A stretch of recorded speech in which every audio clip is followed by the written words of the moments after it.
कहानी की शुरुआत होती है 200 साल पहले एक समंदर के राजा सीजर को दिखाने से, जिसके हाथ में एक जादुई अंगूठी थी। एक दिन उसने अपने जासूस मेंढक को बुलाया और एक मछली के बारे में पूछा। राजा उस मछली को पसंद करता था और उससे शादी करना चाहता था, मगर उसे बहुत अफसोस हुआ जब उसे पता चला कि वो मछली उसके कब्जे से निकल चुकी है। इसके बाद हम एक लड़के को देखते हैं जो समंदर के किनारे रहता था। उसका नाम एमिलिया है। एमिलिया का सपना था कि वो एक दिन समंदर की गहराइयों तक जाए और उसकी खुशियों को खोजे। वो अपने अंधे डैड के साथ रहता था जो कि एक लोहार का काम करते थे। एक दिन एमिलिया चुपके से बर्फ में स्केटिंग करने यानी बर्फ पर चलने के लिए निकल रहा था, लेकिन उसके डैड को पता चल गया कि वो कहीं बाहर जा रहा है, क्योंकि उन्हें उसके चलने की आवाज सुनाई दे गई थी। उन्होंने एमिलिया को बुलाकर पूछा कि क्या बेटा तुम मेरी मदद करने के लायक हो गए हो? तब एमिलिया ने कहा कि मैं अभी बच्चा हूँ। उसने छोटा होने का नाटक किया और ऐसे वो अपने डैड से बच जाता है। एमिलिया फिर लड़खड़ाते हुए नदी किनारे पहुँच जाता है और मछलियाँ पकड़ने की कोशिश करने लगता है, मगर कोई मछली हाथ नहीं आती। तभी अचानक पानी में तूफान आ गया और एक जोरदार लहर उसके ऊपर गिर जाती है। तब एमिलिया ने देखा कि उसकी बाल्टी में एक बहुत बड़ी मछली अपने आप ही आ गई है। वो खुशी खुशी घर लौट गया और मछली पकाने की तैयारी करने लगा, मगर अचानक वो मछली बोलने लगती है। उसने एमिलिया से कहा कि अगर तुम मुझे जिंदा छोड़ दोगे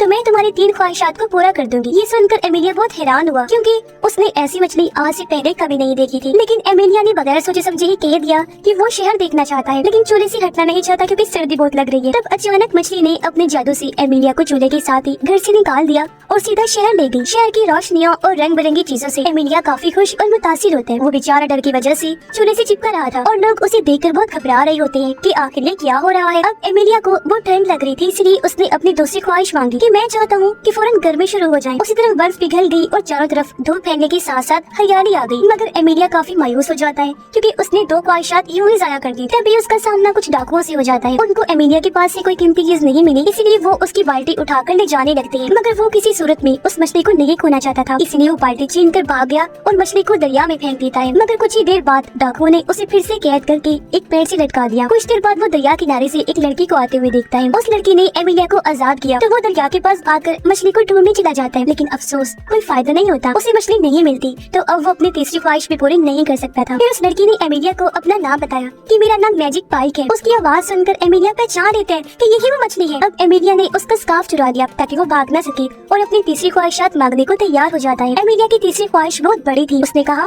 कि वो रशिया के राजा की बेटी राजकुमारी से शादी करना चाहता है, जबकि उधर राजकुमारी इंग्लैंड के प्रिंस के साथ थी जो उसे कीमती तोहफे देकर खुश करने की कोशिश कर रहा था। उसने राजकुमारी को एक ऐसा बाजा दिखाया जो कि अपने आप ही बजता था, लेकिन असल में बाजे के अंदर एक बोला आदमी उसे बजा रहा था, पर सबको लगता था कि जैसे ये खुद बजता है। जल्दी ही एमिलिया और पाइक भी राजा के महल में पहुंच गए और उनकी बातें सुनने लगते हैं। राजा उस प्रिंस को पसंद नहीं करते थे। उन्होंने प्रिंस को नीचा दिखाने के लिए कहा कि ये बाजा कुछ नहीं है, मैंने तो एक ऐसी बिल्ली देखी है जो गाना गाती है, और लोग उसका गाना सुनकर खुद ब खुद डांस करने लगते हैं। तब प्रिंस कहता है सच? फिर तो मैं भी वो बिल्ली देखना चाहूंगा। ये सुनकर एमिलिया की आंखें चमक उठी, क्योंकि अब उसे अपनी ख्वाहिश को पूरा करने का एक मौका मिल गया था। एमिलिया खुद कर वहाँ आता है। उसने कहा कि वो इस जादुई बिल्ली को पकड़कर ला सकता है, मगर बदले में राजकुमारी से मेरी शादी होनी चाहिए। ये सुनकर राजकुमारी काफी हैरान हो जाती है, मगर राजा एमिलिया की बहादुरी से इतना मुतासिर हुए कि वो उसकी शर्त मानने को तैयार हो जाते हैं। अब एमिलिया उस बिल्ली को ढूंढने निकल जाता है, लेकिन पाइक ने उसे समझाया कि इस बिल्ली को पकड़ना आसान नहीं होता। जब भी कोई इंसान इस बिल्ली के सामने आता है तो बिल्ली उसे गाना चुनने को कहती है। अगर बिल्ली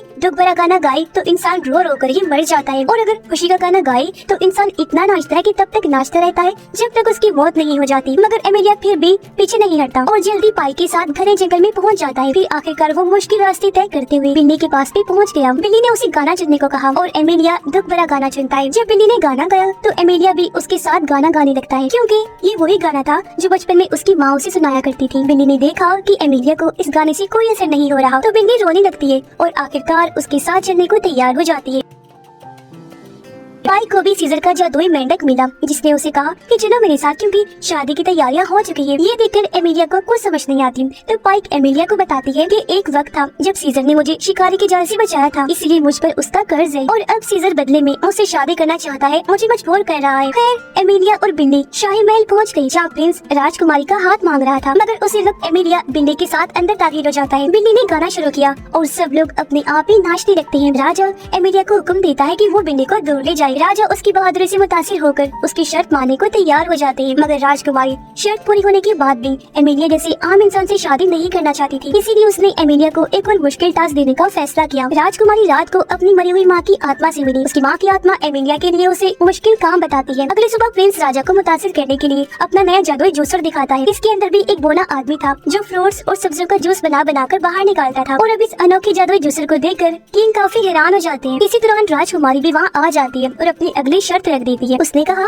कि मुझे एक जादुई कपड़ा चाहिए जो टेबल पर रखते ही कोई भी खाने की चीज फौरन हाजिर कर दे। ये सुनकर किंग एमिलिया को बुलाता है और उसे इस कपड़े की तलाश का जिम्मा दे देता है। जल्द ही एमिलिया और पाइक इस जादुई कपड़े की तलाश में निकल जाते हैं। रास्ते में पाइक ने एमिलिया को बताया कि ये जादुई कपड़ा दो भाइयों के पास है। थोड़ी देर बाद वो एक छोटी सी झोपड़ी पर रुके और वहाँ रहने वाले बाबा जी से थोड़ा खाना मांगते हैं। बाबा उन्हें थोड़ा सा खाना दे देते हैं, ये कहते हुए कि इस बार फसल अच्छी नहीं हुई, इसीलिए बेटा ज्यादा खाना नहीं है, माफ कीजिएगा। ये सुनकर एमिलिया देखता है कि ये लोग कितने मुश्किल वक्त से गुजर रहे हैं और उसका दिल उनके लिए पिघल जाता है। मगर पाइक ने बाबा और उसकी वाइफ के प्यार और वफादारी की तारीफ की। वो कहती है कि आप दोनों एकदम सुई और धागे की तरह हैं, जो एक दूसरे को पूरा करते हैं, मुकम्मल कर देते हैं। फिर वो दोनों काफी देर तक चलने के बाद पत्थरों के शहर पहुंच जाते हैं, जहाँ दो आदमी लगातार खाते जा रहे थे। ये वही भाई थे जिनके पास कपड़ा था। वो दोनों खा कर अपनी जिंदगी से तंग आ चुके थे और चाहते थे कि कोई आए और ये कपड़ा हमसे ले जाए। एमिलिया ने उनके पास जाकर कपड़ा चुराने की कोशिश की, मगर दोनों भाई उस पर नारियल से हमला कर देते हैं और उसे मार कर उन्होंने बेहोश कर दिया। फिर पाइक उनके पास जाकर उनसे पानी मांगती है। जब उन्होंने पानी में अपनी परछाई देखी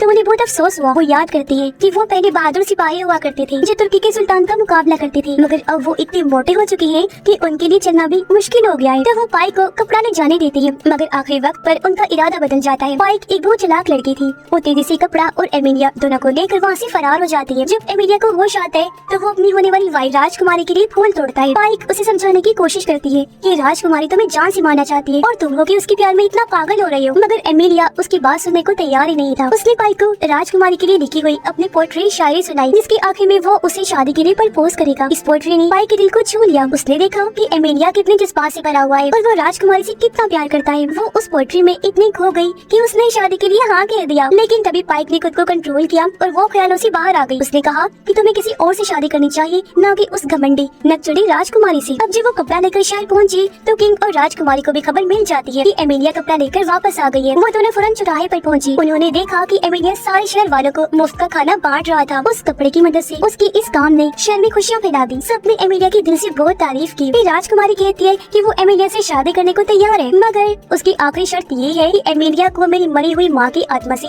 हमारी शादी की इजाजत लेनी होगी। एमिलिया फिर से इस शर्त को पूरा करने के लिए तैयार हो जाता है। रात को पाइक ने उसे मरी हुई लोगों की दुनिया में जाने का रास्ता बताया, लेकिन उसने एमिलिया को अलर्ट भी किया कि आज तक कोई भी वहाँ से वापस नहीं आया। मगर एमिलिया फिर भी अपनी बात पर डटा रहता है। रास्ते में वो दोनों एमिलिया के डैड से मिलते हैं, मगर एमिलिया छुप रहा था ताकि उसके डैड को पता न चल जाए कि वो यहाँ है। इस दौरान उसके डैड ने पाइक के सामने एमिलिया के बारे में सब अच्छी बातें कही। जल्दी उन्हें एहसास हो गया कि एमिलिया भी यही है और उन्होंने उसे आवाज लगाकर बुला लिया। एमिलिया अपनी तमाम शरारतों के लिए उनसे माफी मांगता है और पाइक से अपनी आखिरी ख्वाहिश मांगने का फैसला करता है कि उसके डैड की आंखों की रोशनी वापस आ जाए। पाइक ने उसकी ये ख्वाहिश पूरी कर दी और उसके डैड बिल्कुल ठीक हो गए। जब वो दोनों नदी किनारे पहुंची तो एमिलिया पाइक का शुक्रिया अदा करता है और उसका स्कार्फ वापस कर देता है, लेकिन पाइक अब भी उसके साथ आगे बढ़ती रही। वो दोनों मरे हुए लोगों की दुनिया में पहुंच जाते हैं। वहाँ का राजा उनसे मिलने आया और पता चलता है कि पाइक उसकी बेटी है जो कभी अपने डैड के गुस्से की वजह से मछली बन गई थी। ये उस पर एक किस्म का कर्ज था, श्राप था। पाइक ने अपने डैड से कहा कि राजकुमारी की माँ की आत्मा को बुलाई और जब उसकी आत्मा आई तो पता चलता है कि उसे भूखे रहने की सजा मिली थी, जिस वजह से उसकी मौत हो गई थी। एमिलिया ने राजकुमारी की माँ से कहा कि मैं तुम्हारी बेटी से शादी करना चाहता हूँ, मगर वो इनकार कर देती है। पाइक के डैड को ये देखकर लगा कि उसे इस लड़के की मदद करनी चाहिए, तो उसने राजकुमारी का कर्ज श्राप हटाकर उसे खाना दिया, जिससे वो शादी के लिए राजी हो जाती है। उधर राजा भी ये सब देख रहा था और वो खुशी से झूम उठता है। पाइक ने अपने डैड को अलविदा कहा, लेकिन वो कहती है यहाँ से निकलते ही एमिलिया ये सब भूल जाएगा जो वो यहाँ देख चुका है। ये सुनकर पाइक दुखी नजरों से एमिलिया को देखती है, फिर मुस्कुराने लगती है। अगली सुबह जब एमिलिया की आँख खुली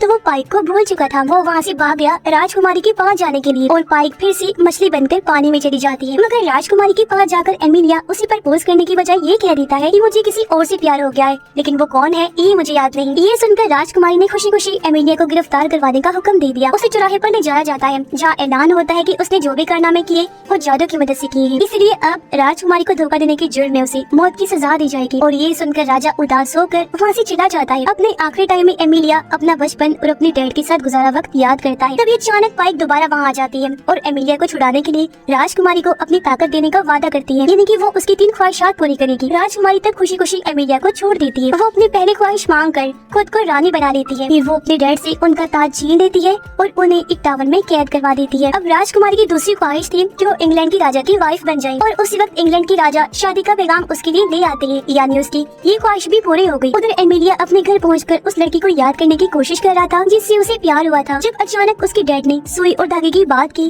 तो इस हीरो एमिलिया का दिमाग चल गया और उसे समझ आ जाता है कि वो और कोई नहीं बल्कि पाइक है। मैं पाइक से ही प्यार करता हूँ। वो ये समझ गया था कि असली खुशी किसी और को खुशी देने में है, ना कि सिर्फ अपने लिए खुश होने में। उसे पाइक के साथ गुजारे हुए लम्हे याद आने लगते हैं और अब वो फौरन शहर की तरफ निकल जाता है। उसके डैड और 2 भाई भी उसके साथ चल दिए। उन चारों ने महल का दरवाजा तोड़ दिया और एमिलिया पाइक को ढूंढना शुरू कर देता है। पाइक को यकीन नहीं हुआ कि एमिलिया मुझे पहचानता है, मगर तभी राजकुमारी बीच में आ जाती है। उसने कहा कि वो पाइक की तरह जादूगर नहीं बनना चाहती है। ये सुनकर पाइक ने समझ लिया कि ये उसकी तीसरी ख्वाहिश थी और उसे पूरा कर देती है। और तभी अचानक राजकुमारी भी एक मछली बन जाती है पाइक की तरह। अब जाकर राजकुमारी को एहसास हुआ कि उसकी ताकतें अब किसी काम की नहीं रही, क्योंकि वो सिर्फ दूसरों की ख्वाहिशात ही पूरी कर सकती थी। फिर राजकुमारी अपने एक नौकर को बुलाती है और कहती है कि वो ये ख्वाहिश मांगी कि मेरी शादी दुनिया की सबसे ताकतवर राजा से हो जाए। जैसे नौकर ने ये ख्वाहिश मांगी, अचानक समंदर से सीजर निकलकर बाहर आया और राजकुमारी को अपने साथ लेकर चला जाता है, क्योंकि असल में इस वक्त दुनिया का सबसे ताकतवर राजा सीजर ही था। ये पल राजकुमारी के लिए एक नई शुरुआत थी। राजकुमारी अब समझ गई थी कि ताकत और ख्वाहिशात से कभी असली खुशी नहीं मिलती। पाइक का मछली वाला कर्ज खत्म हो जाता है और एमिलिया ने उसके पास जाकर उसे अपनी वही पुरानी पोएट्री सुनाई जो उसने कभी लिखी थी। पोएट्री ने उन दोनों के दरमियान एक नए रिश्ते की शुरुआत की। आखिर में उसने पाइक को शादी के लिए प्रपोज कर दिया। दोनों ने शादी कर ली और वो हमेशा हमेशा के लिए एक हो जाते हैं। जहाँ अपने प्यार और खुशबरी जिंदगी की वो शुरुआत करने वाले थे, वो दोनों बहुत खुश थे। और इसी हैप्पी एंडिंग के साथ ये शानदार कहानी भी इधर ही खत्म हो जाती है।